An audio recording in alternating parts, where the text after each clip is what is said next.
Hello everyone and welcome back to Strike Zone with St. Paul Saints Manager George Tsamis. Strike Zone is a weekly program that gives you, the fans, the opportunity to ask the St. Paul skipper questions about the Saints, baseball or sports in general, or just seek George's wisdom about life events that are going on. In this week's episode, George provides some team updates for us, including what will be the fifth starter for his team starting on Monday. He talks with us a little bit about the unusual stance of Mark Hamburger, and George gets excited about the season finale of Blacklist. So let's get right to Strike Zone. Okay, so let's welcome back Manager George Tsamis in the final game of their first homestand of the season. So George, let's first of all begin with team updates from you. Yeah, we signed Brady Brzezinski pretty much on opening day. We worked him out that day. We maybe short a player, and we just wanted to play it safe by having a extra guy there. But you know what? From watching him, he can run a little bit. He can tell he's a good outfitter, and I like the way he swings it. And he swung the bat well. And I'm so happy for him that he got his hit in his first game. And he's just he just looks like a player. And you know, when he gets a chance to play, you know, I think he'll be a good player. In the fifth spot in the rotation, we're not really sure what's going to happen here. We had a plan, but not sure if that's going to work out tomorrow. But we will see what happens. We're working on a couple things.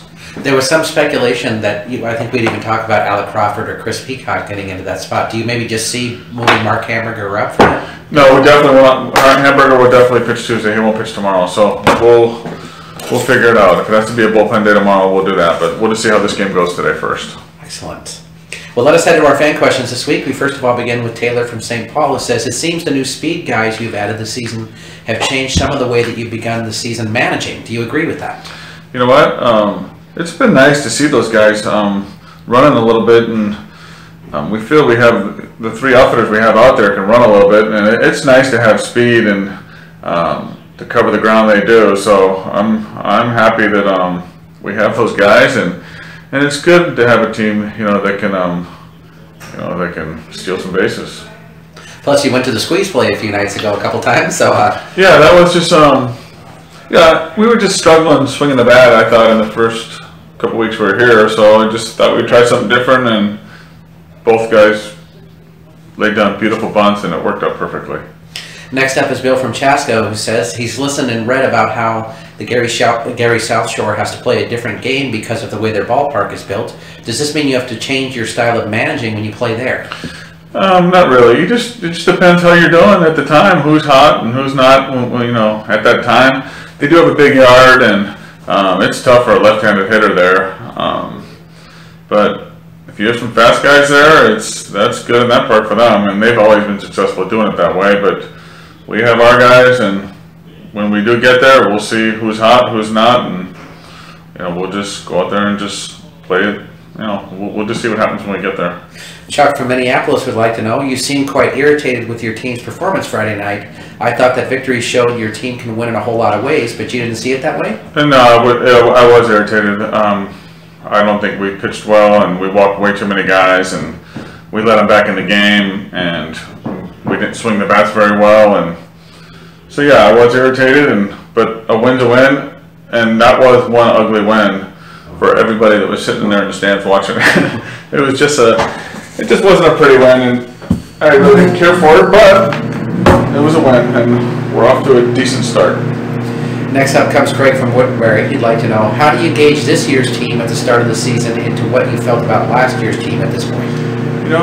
Last year's team, on paper, we had Gag in the lineup too, and we felt we had on paper we thought we had some boppers and some guys who can swing it, but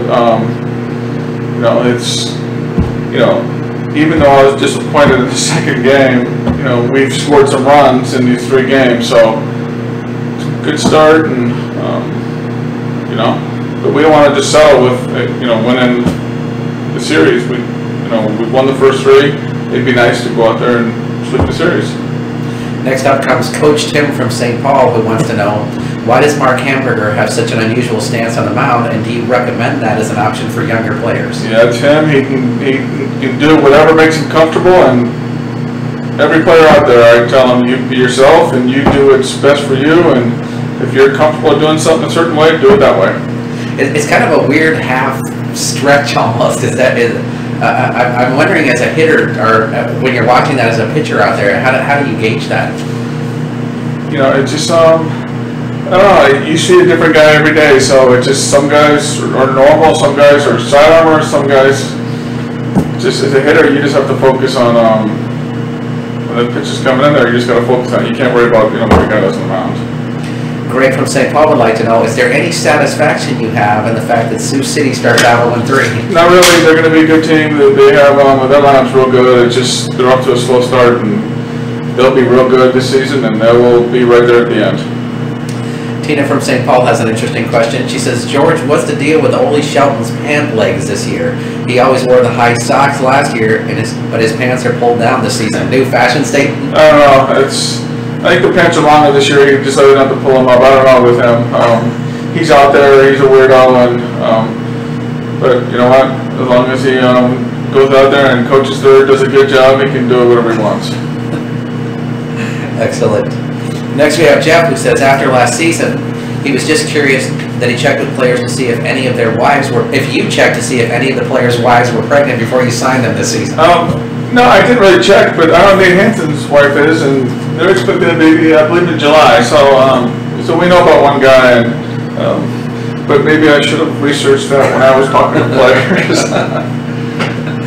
Our next question comes from Phil from Anoka, who says, George, I have a question for you that interests me. I see a lot of baseball players before games throwing footballs around. Aren't you worried that the guys could be breaking their fingers or jamming a finger? Even quarterbacks, when they are warming up, don't catch the ball. Yeah, that's something you've seen too. I've seen that for a long time. Guys like to throw footballs. When I pitched, I didn't, but I don't know. Guys like throwing them. It's good for their arms, and obviously, you don't want guys firing them in and then hurting their fingers, or so hopefully they're just throwing them nice and easy, and nobody gets hurt. Henry from Winona asked, George, I heard you mention that you were going to have an intro song for yourself during the lineup exchange. Where is this? Yeah, it's all good. I said if there were, if there were intro songs, I'd be good with an AC/DC song, but they're not, and it's all good, and they play enough AC/DC during the game, so I'm happy with it. Heading to the majors, Jim from Burnsville asked, there have sure been a lot of home runs by pitchers in the majors this season. That has to be a special pride for you.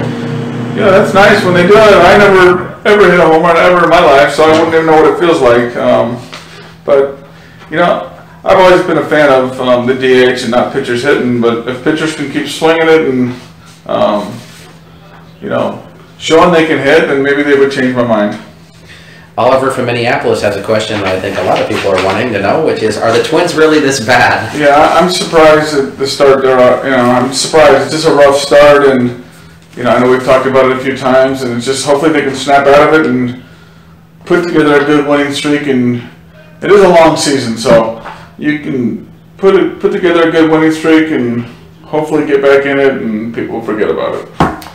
Megan from Lina Lakes would like to ask of you. She sees that Matt Harvey is going to get some extra rest before his next start. Do you find that guys returning from Tommy John surgery reach a point in their recovery that they need a break or two? Yeah, I'm not sure. The thing is, sometimes we never really find out, if he's hurt or pitching through an injury, and you would think if he's hurt that they would, you think they would sit him down for a while, but maybe, I don't know, maybe it's just a rough dead arm stage. Who knows what it really is, and I think he'll be fine eventually. And if they have to skip a start for him, which I heard they were considering it, but if that ends up happening to, give him a little breather, then that would be good. Because when he's on, he's as good as anybody, and hopefully he can just get back to where he was. Steve from Richfield writes, it says, hello Skipper, love the show. He'd like to know if there's any recommendations that you have for a guy to be able to improve his eye at the plate. When you go up to bat, I think it's important. You study the pitcher there. When you're sitting in the dugout waiting for your chance to hit, watch him. Watch what he throws. Watch where, the pitches he throws, location. When you get those hitters counts, maybe look for that pitch inside. It just, I think it's just paying attention and seeing what the pitcher does. And if you see that pitcher, he throws a lot of off-speed stuff and with 2 strikes, then you got to be intelligent about it and maybe lay off those curveballs in the dirt.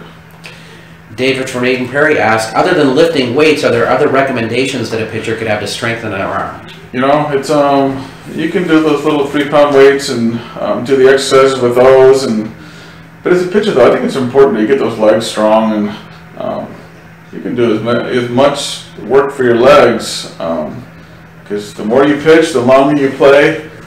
5th, 6th, 7th inning, you need those legs strong so you don't get tired. So there are quite a few things you can do to stay in good shape. And obviously, when I pitched, I hated running, but you kind of need to do it, and don't run so slow. Get a good run in.